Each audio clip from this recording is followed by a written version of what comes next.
menjadi seorang pembina dan penunjukan ketua yayasan. Jadi ceritanya begini, kita harapkan UNIAS ini menjadi lembaga yang mendorong perubahan masyarakat Kabupaten Nias.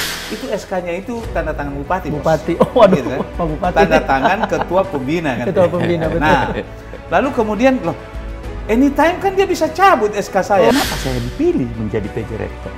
Karena saya tidak ada background yang berhubungan langsung dengan universitas.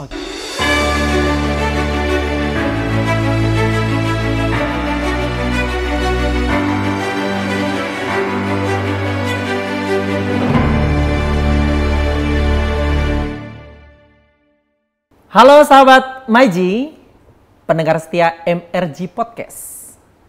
Pada kesempatan kali ini, saya ambil alih MRG Podcast bersama saya, Serius Zebua. Karena pada kesempatan kali ini, kita akan kulik sang hostnya terkait dengan kiprah beliau membangun Universitas Nias.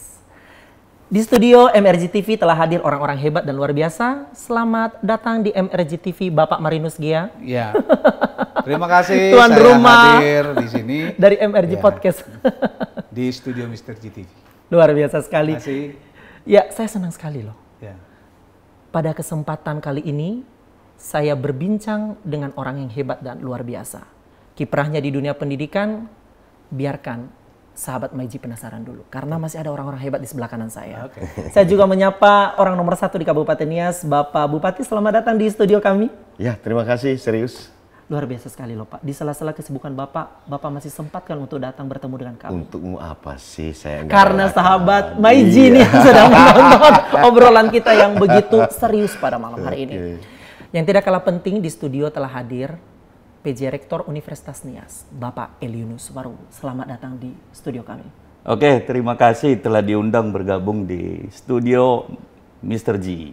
Justru kami yang berterima kasih orang-orang hebat yang luar biasa yang memberikan dirinya untuk dunia pendidikan telah hadir dan bergabung di MRG Podcast kali ini. Tentunya untuk dunia pendidikan yang gemilang. Sahabat Maiji, kita tahu bersama bahwa pendidikan adalah etalase untuk meraih masa depan yang gemilang. Dan kita tahu bahwa tanpa pendidikan mungkin kita akan tertinggal jauh karena peradaban sudah semakin maju. Kita tahu bersama bahwa YAPERTI, Yayasan Perguruan Tinggi Nias, didirikan oleh Kabupaten Nias. Ya. Ini saya mau berbicara dengan Pak Bupati ini yang sudah mengangguk-ngangguk dari tadi. Siap. Pak Bupati, kita tahu bahwa YAPERTI ini didirikan oleh Kabupaten Nias Ya, betul. dan memiliki 2 sekolah tinggi. Iya.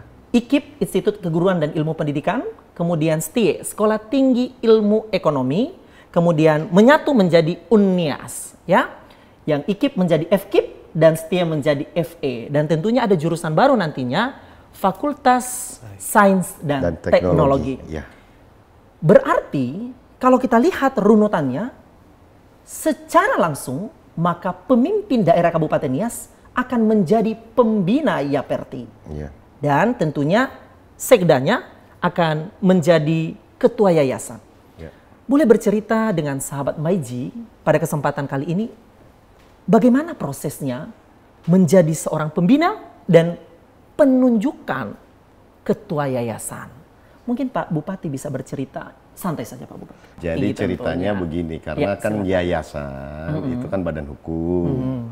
Ada anggaran dasar, ada anggaran rumah tangga di dalam sebagai bylaw-nya yayasan. Nah, di dalam anggaran dasar itu disebutkan bahwa bupatinya sebagai ketua pembina. Bukan berarti satu-satunya pembina. Ada anggota-anggota pembina juga. Jadi ada organisasinya pembina ini. Kebetulan bupati sebagai ketua pembina.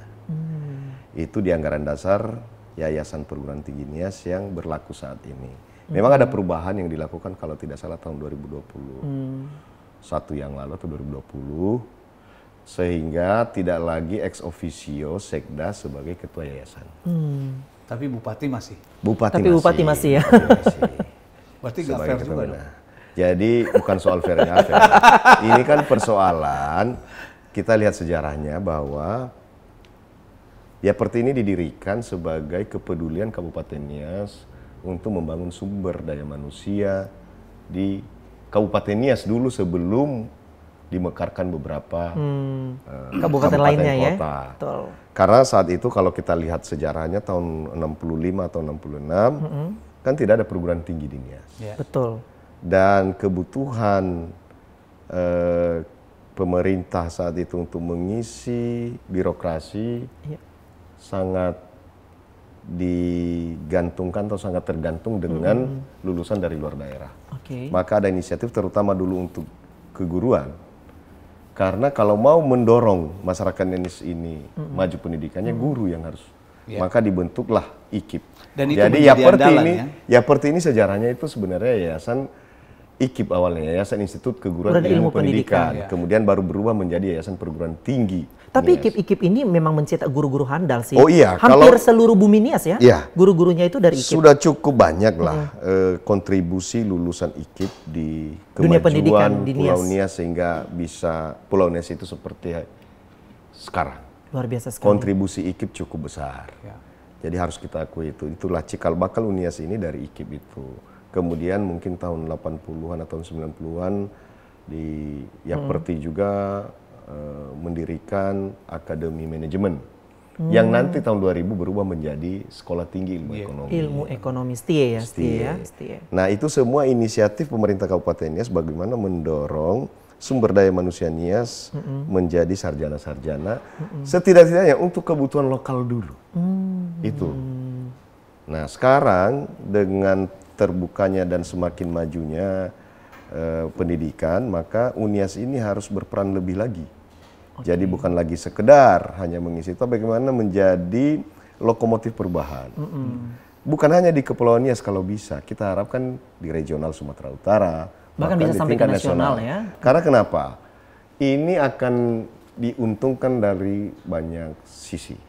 Pertama, kan kalau anak-anak Nias ini kan nggak semua sanggup sekolah di luar daerah. Dengan tingkat ekonomi yang ada sekarang, maka mereka dengan penghasilan yang pas-pasan kan susah mengakses pendidikan tinggi di luar Nias. Biaya hidup, uang kuliah dan segala macam. Tapi kalau ada di Nias, mungkin biaya hidup bisa ditekan minimal. Uang kuliah mungkin lebih murah. Sehingga kita harapkan Unias ini menjadi lembaga yang mendorong perubahan masyarakat Kabupaten Nias, terutama generasi mudanya, sekolah berkualitas dengan biaya murah. Gitu. Kurang lebih begitu, Pak. Terkait dengan penunjukan ketua yayasan, tapi nanti sebelum Pak Ketua Pembina menjawabnya, saya penasaran ini. Ini Bapak yang satu ini loh, luar biasa sekali sibuknya. Saya penasaran ini terkait dengan penunjukan Bapak sebagai seorang ketua yayasan Universitas Nias. Boleh tidak Pak bercerita sedikit saja kepada sahabat Maiji terkait dengan penunjukan itu? Ya, Pak Bupati waktu itu yang notabene beliau juga adalah ketua pembina yayasan, bicara kepada saya. Terus saya tanya sama dia, kira-kira kalau saya jadi ketua yayasan, apa yang saya lakukan? Ini kan menurunkan pangkat saya kepada sudah ada di atas, sudah ada di atas ke bawah. Persoalannya gitu ya? Pak, saya sebagai ketua sebagai pengurus yayasan, itu SK-nya itu tanda tangan bupati, Bupati. Bos. Oh, waduh, Gitu, kan? Pak Bupati. Tanda tangan ketua pembina kan. Ketua pembina, betul. Nah, lalu kemudian loh, anytime kan dia bisa cabut SK saya. Oh iya betul kan gitu. Ya. Betul. Nah, akhirnya dalam waktu yang tidak lama memang beliau itu mendesak saya. Tolonglah bro, tidak ada lagi yang bisa menjembatani ini. Lalu kemudian saya berpikir dan didorong oleh kecintaan saya untuk Nias juga, ya. Tidak hanya melihat posisi siapa yang memberi tugas, siapa yang menerima tugas, betul.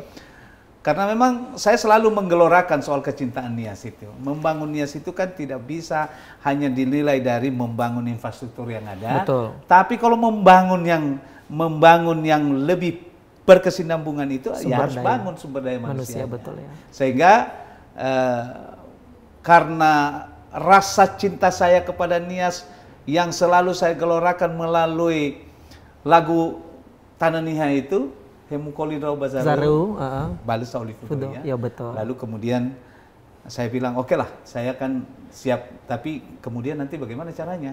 Jangan jadi ketua pengurus, jangan pengurus terus dong, kan begitu ya. Ya kan begitu. Sehingga saya mengatakan oke, Saya siap. kita bangun sama-sama. Wih, luar biasa sekali. Dan ada beberapa ya syarat yang diberikan kepada saya, harus begini. Lalu saya katakan, ya harus kasih kebebasan juga kepada saya gitu Oh, ya. iya. Yang penting kan saya tidak keluar dari Rule-nya. pedoman, dari rule yang Oke. sudah diatur oleh yayasan, supaya lebih Leluasa. ya, Iya. dan lebih fleksibel untuk tujuan yang lebih baik. Jadi tidak kaku seperti yang sudah ada sebelum-sebelumnya. Tapi apapun itu Semua dia yang dari memberikan tugas. dari Pak Ketua Pembina Nah, Yayasan. Pembina, ya. Benar demikian yang disampaikan oleh beliau, Pak Ketua? Jadi gini ya, pembina itu bukan saya sendiri. Oh, banyak gitu ya? Jadi ini keputusan Dewan Pembina. Tapi kenapa harus dia? Pertama, kalau kita mau mendorong universitas ini lebih cepat majunya, maka kita butuh pemikiran-pemikiran yang Visioner ya. visioner yang tidak biasa-biasa. Dan terobosannya itu Ya. jitu, jelas gitu loh. Kalau goal settingnya. seandainya saya nggak ada kerjaan utama saya sebagai kepala daerah, ya mungkin saya juga bisa melakukan itu. Tapi yang jadi persoalan nggak mungkin semua saya. Ini dulu. Nah, kemudian kita ada opsi banyak. Betul. Tapi kita lihat mana yang memungkinkan untuk mendorong ini maju lebih cepat. Oke. Itulah alasan pembina. Memilih beliau. Bukan hanya saya, Dewan iya. Pembina. Tapi ini mungkin ini mesti harus jelas juga Pak Ketua Pembina. Karena tadi kan Pak Serius mengatakan, loh selama ini kan harusnya otomatis Iya, sekdanya sekda jadi itu ketua menjadi yayasan. Kan yang jadi persoalan Kenapa ini, kok jadi bisa berubah Iya, gitu kan? jadi kenapa ketua pembinanya enggak gitu? Iya. kan perubahan yang terjadi? anggaran dasar, anggaran rumah tangga. Oke. Karena itu kan pasti ada dasar hukumnya lah. Sudah disesuaikan dengan undang-undang yayasan, anggaran dasar, anggaran rumah tangga. Sehingga ex officio sekda sebagai ketua yayasan sudah dihapus. Dan itu kan tidak wajib. Oh gitu. Tidak wajib. Jadi Makanya- boleh orang luar. Boleh. Kan dengan anggaran dasar yang berlaku sekarang, yang sekarang kita pakai, itu tidak lagi ex officio sekda sebagai ketua yayasan. Ketua yayasan. Dan ini mungkin disadari betul oleh pembuat anggaran dasar yang sebelum saya, bahwa tidak akan maju kalau itu terus. Karena kenapa? Ini seolah-olah pengurusan yayasan ini adalah hanya tugas tambahan perangkat daerah. Ini kan jadi kaku. Makanya dicari orang-orang Makanya yang punya saya visioner ya. dan bersama pembina Oke. mencari, kita harus cari yang benar-benar menjadi lokomotif. out of the box lah, Out of sekali-sekali. the box sekali-kali ya. Karena Ketua Pembina nih. statuta memungkinkan. Oke. Dan ini kan dalam perspektif manajemen kita harus put the right people Ya. at the right place. Nah. The right man on the right place. And on the right time. Nah, yang jadi persoalan adalah kan tadi ini konsolidasi satu institut dan satu sekolah tinggi. Yang tantangan paling utama adalah apa sih? Establishment organisasinya. Betul. Maka yang dibutuhkan apa? Figur manajer yang handal, yang mampu mengelola ini supaya perubahan ini menjadi sesuatu kekuatan baru yang disebut Universitas Nias. Jadi di sini kita lihat kalau disuruh memilih antara bobot akademis dengan bobot manajerial, saya mengatakan karena ini tahap awal, manajerial dominan daripada akademis. Akademis. Oke. Itu. Ya, karena kenapa? Nggak akan jalan, akademisnya nggak bisa jalan. Iya. Kalau manajemennya tidak bagus. manajemennya nggak jalan, bos. Oke. Nah ini nih pandangan yang sehingga waktu ketua yayasan Minta menyampaikan, restu. Minta restu. saya menyatakan Sowan dulu. iya, Sowan dulu. karena kenapa? Kita paskan dengan tantangan yang kita hadapin. Oke, pada saat itu. Pada saat itu, jadi sampai ini terbentuk, ya beliaulah, dan ini udah terbukti. Oke. Bagaimana langkah beliau Terobosan-terobosan dilakukan ya, oleh beliau. yang untuk mengkonsolidasi Oke. organisasi yang tadinya dua organisasi Oke. menjadi satu. Oke. Ini nggak mudah, Pak. Karena kenapa dua kultur organisasi yang berbeda Disatukan. disatukan dengan menciptakan kultur baru. Dan itu terjadi ya? Dan kultur, dan harus. Dan terjadi. Itu apalagi kita katakan kulturnya sekarang Center of Excellence. Ya, ya. Oke, tapi sebentar Pak Ketua Pembina, apakah Bapak melihat bahwa Pak Eli Yunus ini adalah sosok yang tepat untuk menjalankan lokomotif itu? Ya, kalau saya tidak yakin bahwa beliau adalah figur yang cocok, saya nggak mungkin memberikan kepercayaan kepada beliau. Iya. Saya yakin bahwa keberadaan beliau juga memberikan perubahan-perubahan yang positif. Lihat dari senyum Pak Eli Yunus, saya melihat bahwa harapan ke depan luar biasa. Pak Eli Yunus, sejak diresmikan Universitas Nias ini pada tanggal 28 Januari 2022 yang diresmikan 2022 ya, yang diresmikan langsung oleh Bapak Menteri Hukum dan Hak Asasi Manusia Profesor Yasona Lawli PhD ya. Tentunya beliau menyampaikan harapan-harapan besar terkait dengan Universitas Nias ke depan. Kira-kira harapan dari Bapak Menteri kala itu bisa disampaikan kepada sahabat Maiji pada kesempatan ini. Oke, yang pertama dulu saya sampaikan bahwa tadi disampaikan Pak Pembina, pengurus, mungkin banyak polemik yang muncul. Dan mungkin muncul ini karena sebelumnya ini ya Pak Bupati ya sebagai pembina dan pengurus, ya beliau memang saya kenal. Ya menjadi, kalau saya sampaikan saat ini, Pak Marinus Gea ini adalah panutan kita orang Nias saat ini. Dan Pak Bupati saat ini udah turun gunung menjadi bupati di Kabupaten Nias. Luar biasa. Sekali kata-kata panutan itu. Nah, ini mudah itu, Bos. Ini jadi dua ini sebenarnya sosok yang saya lihat yang punya visi ke depan untuk membangun Kepulauan Nias. Ya, saya tidak hanya bicara lagi masalah Nias. Nah, sehingga pada saat saya disampaikan memang untuk menjadi PJ Rektor, saya juga bingung.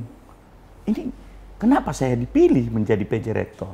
Karena saya tidak ada background yang berhubungan langsung dengan universitas. Seperti saya mengajar menjadi dosen.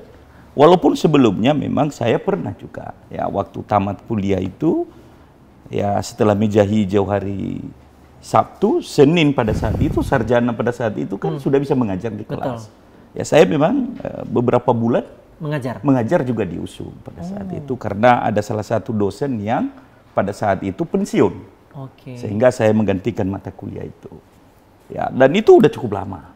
Ya, dan saat ini begitu diberi kepercayaan itu dan saya melihat bahwa beliau memiliki cita-cita yang cukup besar untuk membangun Universitas Nias ini, untuk melahirkan di sana Marinus Gea berikutnya, dan melahirkan lagi di sana adalah Yasona Lawli berikutnya, dan tidak tertutup kemungkinan juga melahirkan Pak Yatule Gule berikutnya di sana. Ya? Karena generasi ini di atas sebentar lagi ini akan hilang. Tapi harus lebih dong grade-nya. Jangan lagi seperti hanya levelnya Marinus, harus lebih dari Marinus, lebih dari Yasona. Harapan seperti itu. Tapi kalau sama aja juga menjadi udah luar biasa bagi kita. Ya, semakin banyak orang-orang yang memiliki visi pembangunan untuk Kepulauan Nias. Luar biasa. Karena kita melihat saat ini ya bisa dihitung dengan jari. Ya bisa dihitung dengan jari. Kita harapkan ke depan ini semakin banyak.